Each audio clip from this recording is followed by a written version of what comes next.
consciousness, the final frontier. These are the voyages into the universe between your ears. Our mission: to explore collective wisdom, seek out amazing secrets, and spread the message of personal potential.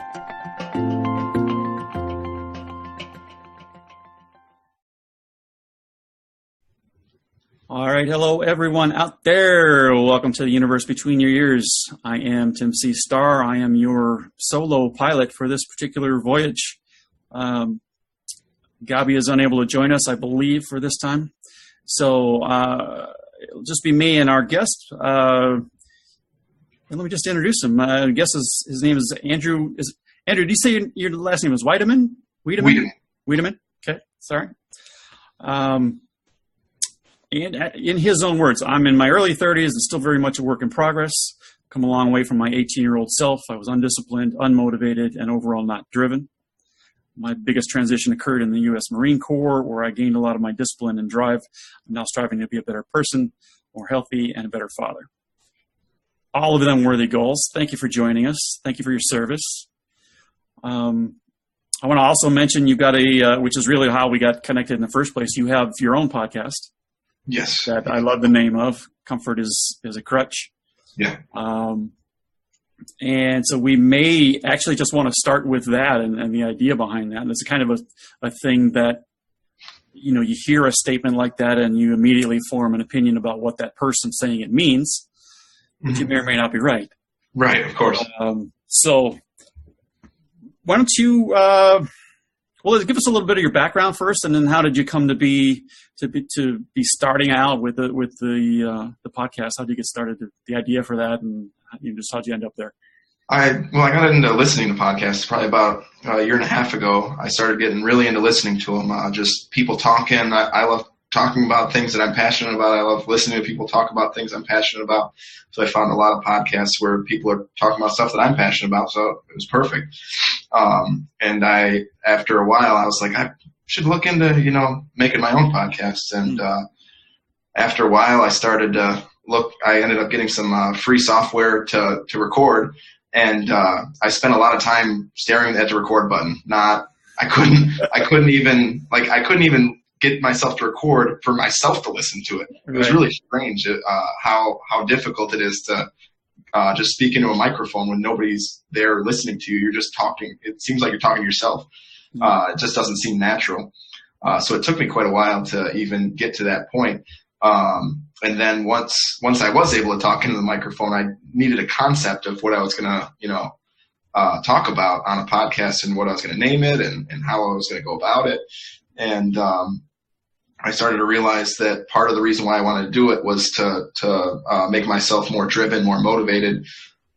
So I started making the podcast basically about the transition I was trying to make. I realized that I was getting too comfortable. I moved back to where I was from after the Marine Corps, and I ended up back in the same job, and everything started to feel way too comfortable. I was, I got back into some of my video games that I used to play a little bit, and could get carried away sometimes. So the concept of the podcast was comfort as a crutch.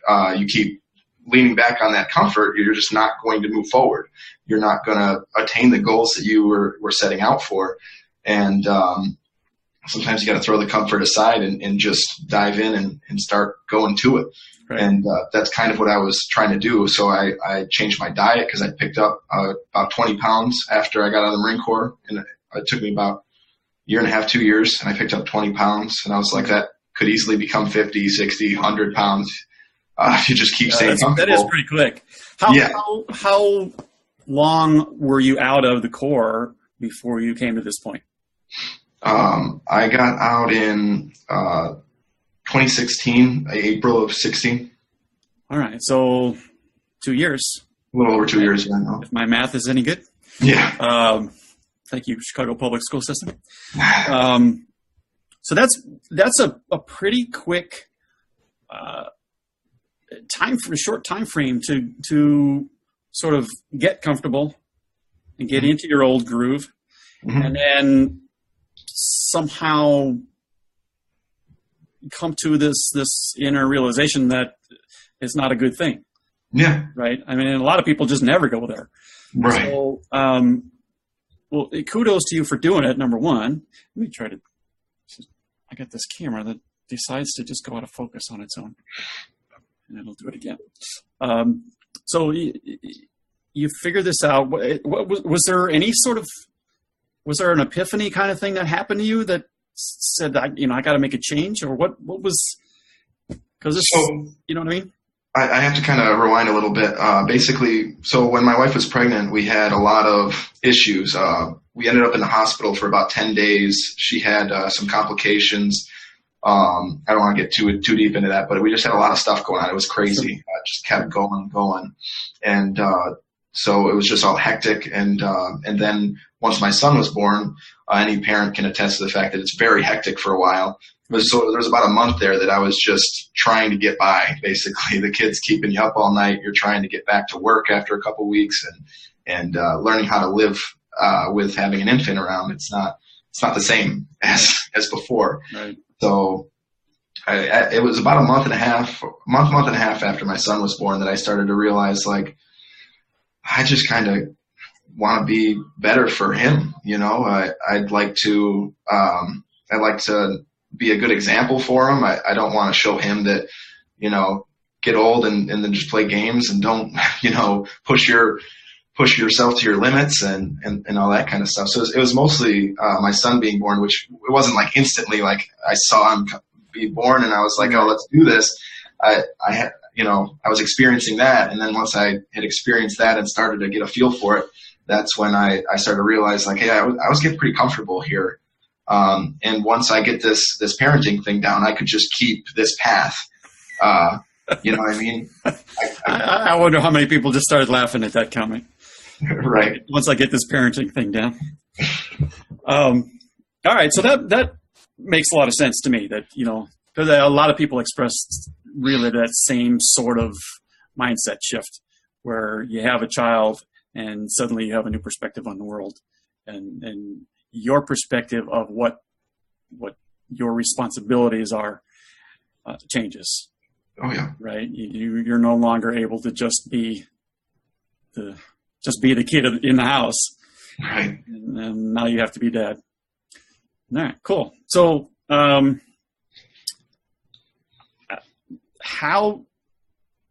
right. So, well, let me go back to the thing that you were first saying about pushing the record button. Mm-hmm. Was this just like practice recordings that you were going to do just for yourself, or were you looking at Facebook Live kinds of things where it might actually be seen by other people? And is that what made you nervous? Or? Oh no, it's just strange for me to hear my own voice. I have never been somebody who can get in front of anybody but maybe one or two people and talk. I'm not the type of person who wants people to be hearing I don't want to be the center of attention. I never have been that guy. So it's just really strange for me knowing that once I'm done with this process and I can record, that somebody's going to be on the other end listening to me. It's strange for me. So it did take a while. And I actually started out my podcast. That was one of the first things I talked about was how strange it was to actually be, clicking submit and actually having it so people can listen to it. Right. It was a very strange process for me. Well, I think it's cool that you're doing it, that you're sort of recording your journey. Right. And there are a lot of people who are doing similar things, and they may be like, I know people that are like traveling the country with and without family, and just I know somebody who's they're traveling to as many national parks as they can and interviewing park rangers. And then there's I know a guy who's traveling with his family. He's got 3 boys, I think, and they're just in a van and cruising the country and talking to people here and there, and then interviewing random people, I think. In fact, I was on a show recorded about a week or so ago, and he's doing Facebook Lives, and a guy named Angel Jones, and he does 12-minute conversations, and so he's just doing tons of them. So he's done more than 1,000. Oh wow, that's a lot. And yeah, now your show is really brand new, right? Pretty much, yeah. A couple of months. Yeah, 7 episodes so far. Cool. Well, stay at it. it's probably too early to ask you if you're seeing any sorts of patterns in the conversations that you're having. I'm just curious about that for personal reasons, I think, because it's something that has occurred for us, is that with certain people and certain circumstances, we see real clear patterns in like the course of their lives, either up to a certain point or after a certain point. So that for me is really interesting. So have you had to this point, have you had how many actual guests have you had? Because I know you've done one or two that are just you, and I think you and your wife. Yeah, I had 4 interviews that I've put out for the podcast. Yeah. Anything that stands out to this point that you really enjoyed? There was a few. A lot of them go off on tangents. I don't really specifically say, okay, this is exactly what we're going to be talking about. Let's not stray from it. Right. I don't intend to have a political type podcast, but one of them started getting into that territory, and I mostly just let the gentleman that was on my show kind of take it where he wanted to take it, without getting too hyper involved, because I know how politically charged stuff can really upset a lot of people, and I'm not really trying to make my show about politics, so I kind of let him finish the conversation out and then tried to take it off of that. Yeah, I understand that. My co-host kind of, especially around politics and stuff, he likes to shoot down some of those alleys. I just kind of see part of my job is trying to reel him back in sometimes. But yeah, politics and religion. There's a third one. I'm thinking it's sex, but we have not had a problem talking about sex on this show. Those have been some of the most interesting conversations that we've had, because actually they all just go back around to communication. So I'm rambling. I have a form of PTSD. And it's called perpetual tangent story disorder, and I'll shoot off down some alleys myself. So you made this decision to be a better person. How long ago was that? Was that so I think, if I remember it, after you said your son was born? Yeah, my son's 5 months now, so it was like 3.5, 4 months ago or so. I believe. You're really early in this whole process. Yeah, for sure. I've been trying to connect with a lot of people. That's how we met. I was right. on Facebook groups and stuff like this, just trying to get to know some people and try to get on some other people's shows, get people on my show, and it's been interesting. Yeah, well, podcasting is an interesting world. It's no cliche to say that it changed my life, and I have met some amazing people because of it. So I'm just going to encourage you to keep doing it and keep reaching out to people, and you're going to have a lot of fun, and you will meet some interesting people, and you'll learn from it if you pay attention, I guess. But that's just true for everything. But yeah, so good luck with it. Enjoy the ride, because that's where all the good stuff is between here and there. So do you have any short-term goals that either for yourself or for the podcast that that are sort of concrete things that you are shooting for? Well, I just accomplished one of the goals I was going for. I was getting prepped up for the Tough Mudder. That was about 2 weeks ago. I did a Tough Mudder, which is 10 miles, 20-something obstacles, a lot of mud. So a lot of those miles you're trudging through knee-deep mud that's not letting you move very quickly. I can't remember exactly how long it took us. I think it was probably like 6 hours or so by the time that we got through it. And it breaks you off mentally, physically, the whole thing. So I had to be in pretty good shape to accomplish that. So I was pretty proud of myself for doing that. Yeah. Are you carrying anything with that, or is it just? It's pretty much, it's just you. I mean, you go as teams. We had a team of 4. You just make sure you help each other through. Some of us weren't as vertically blessed as I am. I'm 6'4". Oh, wow. we had somebody who was like 5'2", so we had to help her up over the walls where I would just jump up and pull myself up. We had to lift her up and get her up over the wall and that kind of stuff. So those things are really, I mean, in the moment, some of it's grueling, but the overall experience is great, right? Yeah, for sure. You participate in something like that with other people. Yeah. I know I got on a bicycle and rode. This is 1987. I rode up from outside of Chicago into Wisconsin and across the Mississippi and down and back. And if I had been with somebody else, it would have been a much more enjoyable journey.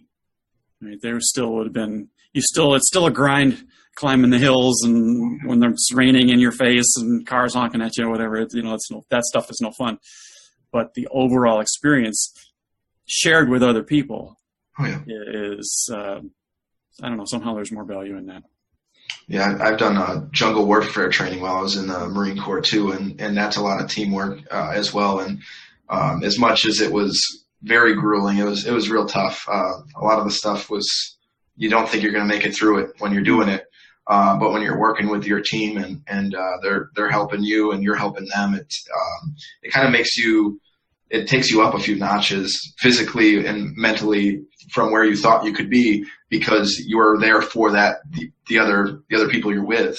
You're bringing yourself up to a new level because you need to be there for them the same way that they're trying to be there for you.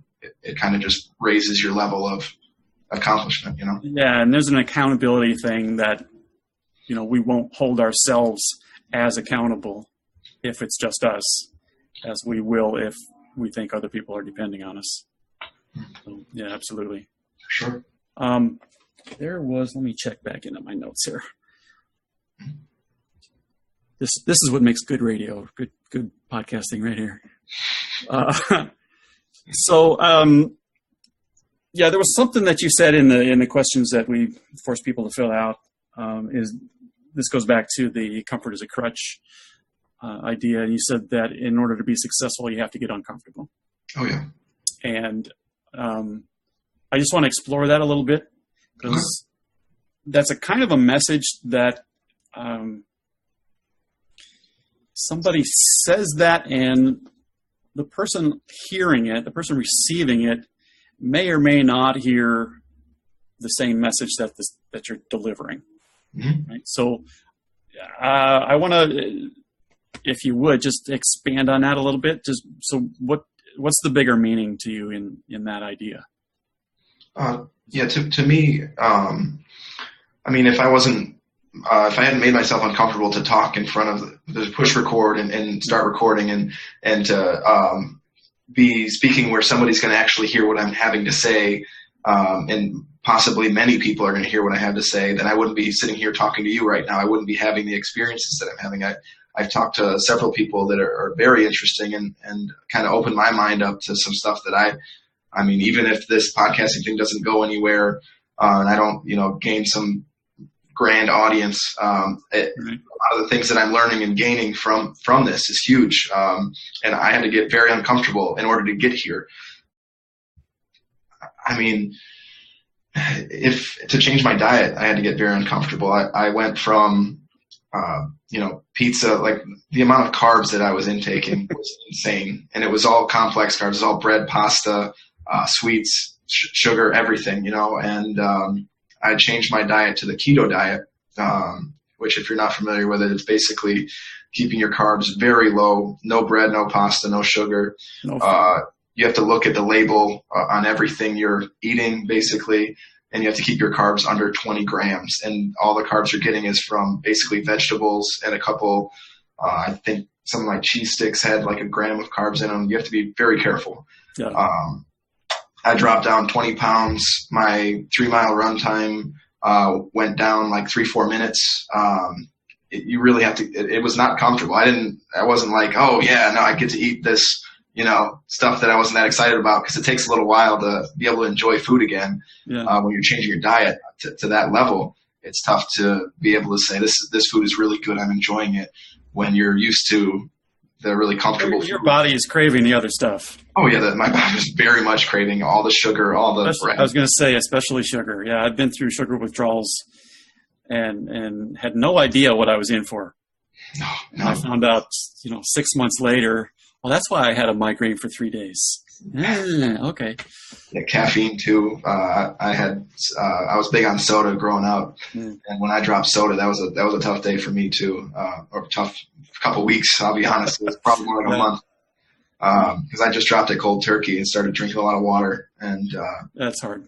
Yeah, it's hard. Doesn't go quietly. Yeah. So let me ask you about, because you said it a couple of times, the term "really uncomfortable." Mm-hmm.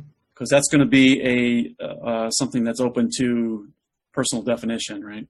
Yes. So what's really uncomfortable for you may or may not be really uncomfortable for me or somebody else, and vice versa.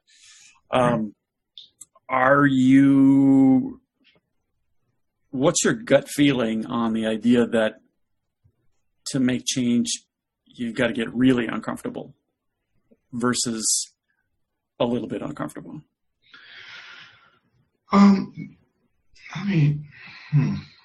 That's an interesting question. So, got him. Yeah. Stumped him. Yeah. So, I think that a little bit uncomfortable is what most people try to do. Like, let's say with the diet, a lot of people just get a little bit uncomfortable. So they'll be like, okay, I'll cut my sugar intake in half. And then, a couple weeks go by, and because they didn't go the whole way, I feel like they weren't committed to that, that choice. And so I feel like if you make yourself really uncomfortable and you kind of fast forward those results and start to really see where it's going, that's why I feel like you have to get very uncomfortable. Because if you just make yourself a little uncomfortable, it's really easy to just slide right back into comfortable. That's my experience with it. And I've seen a lot of people fall into those traps where it's like, oh, I'm going to do this diet where you just gradually work towards it and eventually you start eating better. Or, I'm going to start walking, half a mile here and there and then start working it up. And then I'll just go to the mailbox first. We'll get that down. Right. And after that, we'll start. And then across the street after work my way. When they make it so gradual, it just seems to me that it ends up sliding right back to comfortable pretty quick. That's just my take on it. I'm sure that some people have had different experiences, but that's been my experience in observing other people and as well as tracking how I do things. All right. Well, that's fair. I hadn't planned really on talking about this, but just because it seems like a natural segue into it. Something that I've been talking about kind of a lot lately is this comfort zone idea. And back to the messaging thing, a lot of people will present the idea that, okay, if you want things to change, you got to get outside your comfort zone. Mm-hmm. And I buy that 100% because otherwise you're just repeating, and why should anything change? But the message that's received by a lot of people is that you have to get way outside your comfort zone. And you've got to not only get ready to be uncomfortable, but you got to get comfortable with being really uncomfortable all the time. Mm-hmm. And when that is the message that's received, lots of us just kind of want to say, well, I'll just go back to bed. Right. That's too much. Yeah, right. That makes sense. And so what I'm kind of trying to temper the message, I suppose, for people and help people understand that because it's all about what resonates with you, right? Right. I think, and a lot of it, I think, has to do with whether you're introvert or extrovert. Because an extrovert hears a message like that and says, I can do that. I'm used to going out and meeting all these people, and I love doing all that. And it's just adding some new piece to what I already do. An introvert hears a message like that and says, I got to go to networking groups, and I got to go do this, and I got to do that, and meet all these people, and and what am I going to say, and all of these things. And it's much easier to just say, well, it's not that important to me to make a giant change. Or we might be happy to make a small change. So I'm just kind of preaching to people that it's okay to not go that far outside your comfort zone, because things can still radically change just by like walking out your front door. Yeah, for sure. I mean, you could certainly make a case for that, especially if you go too far outside your comfort zone. You might go racing right back into your comfort zone because it's too, like, you just can't, you can't. Yeah, you could be too uncomfortable. Right. Yeah, it's certainly possible. I don't know if my method might not work for very many people. I'm not 100% sure. From what I've seen and what I do, I've seen that getting very uncomfortable works for me and some others. But I suspect that part of your ability to do it is because you're not far out of being in the military. Yeah. That you've got that discipline thing that's instilled in you.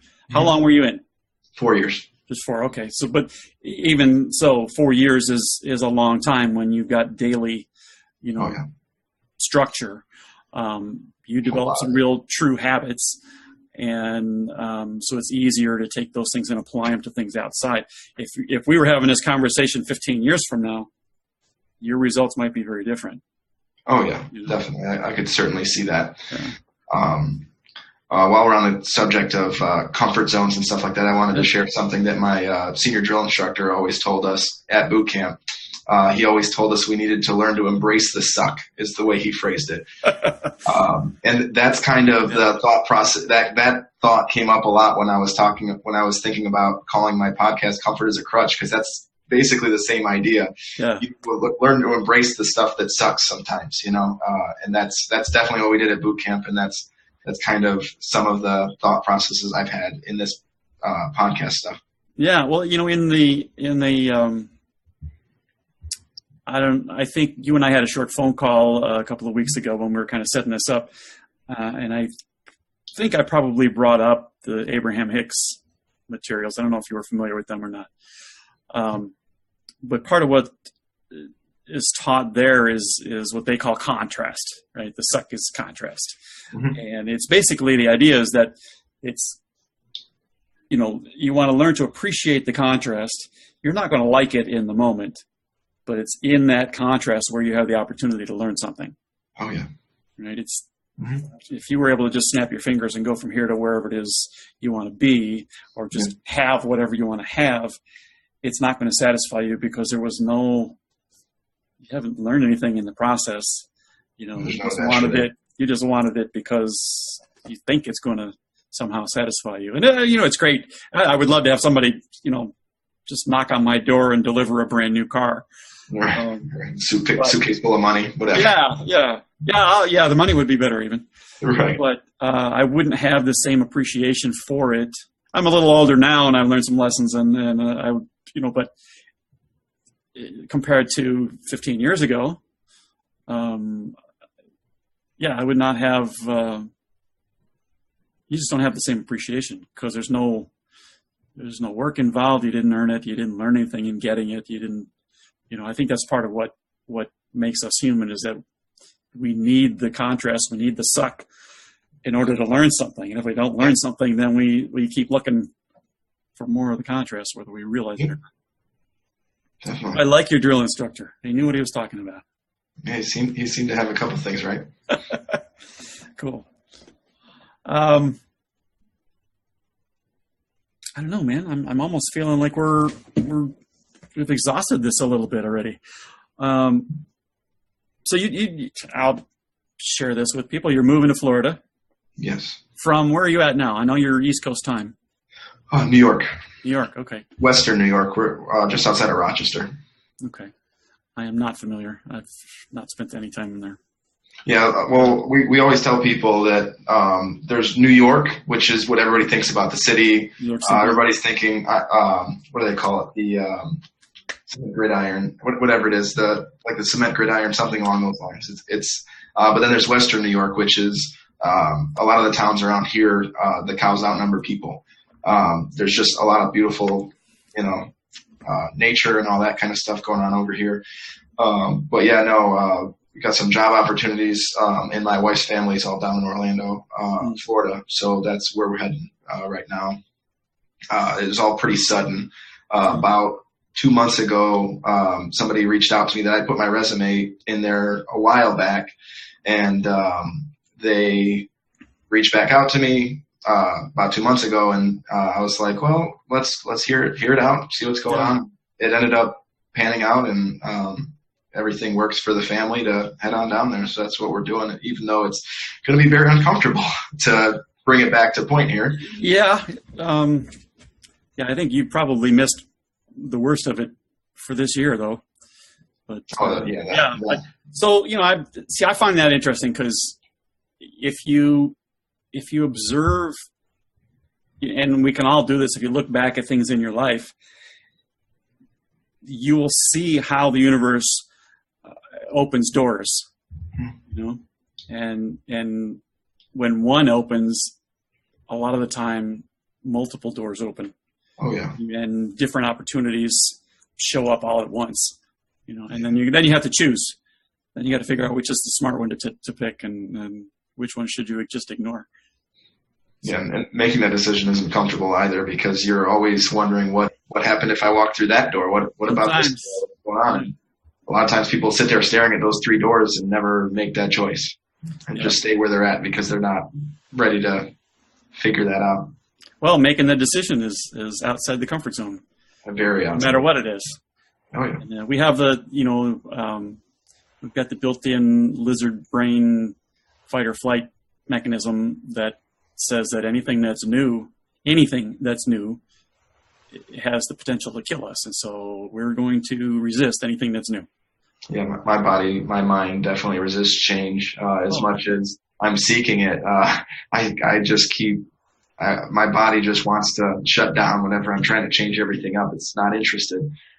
My mind gets upset, and all the stress things, my stomach, the headaches and all this stuff starts coming in, and I'm just like, no, you're going to figure it out, because we're going to keep changing stuff up until we get it right, until we start going down the path we need to be going down. It's just got to keep changing it.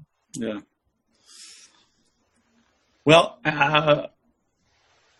so let me ask you this. Is there, other than the idea that, you need to get uncomfortable if you want to see change, any other sort of burning messages that you feel like you want to impart to people? I think it was from a recent podcast I listened to. The general message was to that successful people, and not success in the way that they're rich or powerful, successful in whatever you want to do, which is each person's personal success. Is what it is. What do you want to change people's lives? Do you want to help people? What do you want to do? It's not about how much money you're making, because money isn't everything. Once you make enough money to pay the bills, I think there's been studies done that say there's diminishing returns. After you make enough money to get the bills covered, there's not a lot of drive to go too much further than that. You get a couple of nice things, and it's like, oh, this is nice. But if you're not doing something, if you're not making that money by doing something that you're passionate about, or heading in a direction where you want to be, it's just not really success. You might be thought of as a successful person, but you're not really getting the success that you are, your own personal success, I guess is right. Making money for the sake of making money doesn't satisfy. I can't remember how I lost my place here a second ago. I got off on a tangent. You're old already. That's my job, is to forget where the hell I'm going. To lose your place. That's all right. We'll just cut this part out.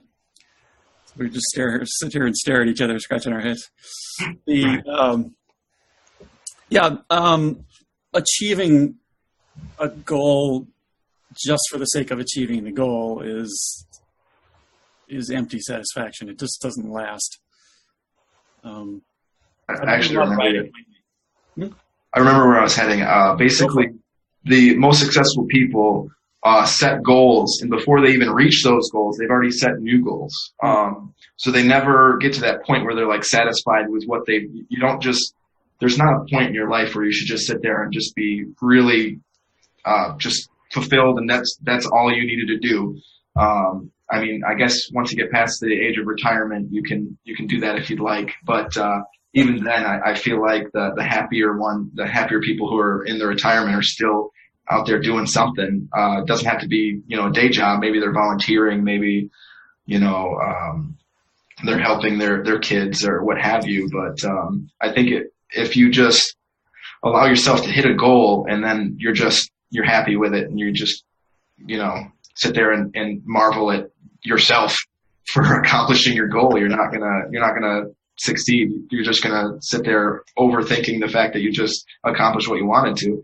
So that was I really liked what they were saying in that before you even hit your goal, you need to just basically raise that bar up.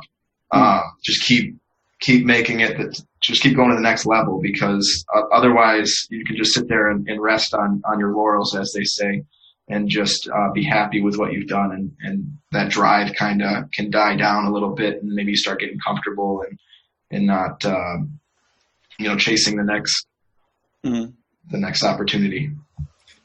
See, that's interesting, because I think this is it's a perspective issue, and it's age related in large part, because as you get older, what I'm hearing, what you're saying is you got to keep driving. You got to keep trying to achieve more and more and more. And from where I sit, that's exactly what I was talking about a couple of minutes ago, where the goal is the goal, and what you're learning between here and there is being overlooked. And that's the stuff. There's nothing wrong with being comfortable. There's nothing wrong with enjoying where you are and valuing the journey, because that's how you grow. You don't grow as a person, as an individual. You don't grow by just doing. Right. You grow by the process that gets you there. Mm-hmm. All right, that's cool. But we all have our own realities in the moment. Certainly. I think we're going to wrap it up, dude. Okay. Sounds good. I think we did the mic drop thing already. So we covered it all. Yeah, changed the world, solved all the problems. That's one good thing I've been told as far as my speaking is I'm usually pretty quick and to the point. I have plenty of things to say, but I try to, get my points across without getting too fluffy, I guess is the best way to put it. Well, fluffy's all right if it gets you there. Yeah. It gets you there. But, so before we do wrap up, so let's let people know where to go and check out the podcast and anything else that you want to share. Yeah, Comfort is a Crutch podcast. You can find it on iTunes, Google Play, all those things. I got a Facebook page, Comfort is a Crutch on Facebook. You can find me there. And at Andrew Wiedemann on Twitter. That's pretty much how you can find me. All right, cool. All right, well, Andrew, thank you for joining me. Thanks for having me. It has been fun, and I wish you success, and let me know if there's something that I can help you out with. Thank you. I appreciate you having me on. All right. Have a good time. Take care. You too. Hi, this is Tim Starr. Thanks for joining me and Gabi on the universe between your ears. We really appreciate you taking the time to hang out with us for a little while.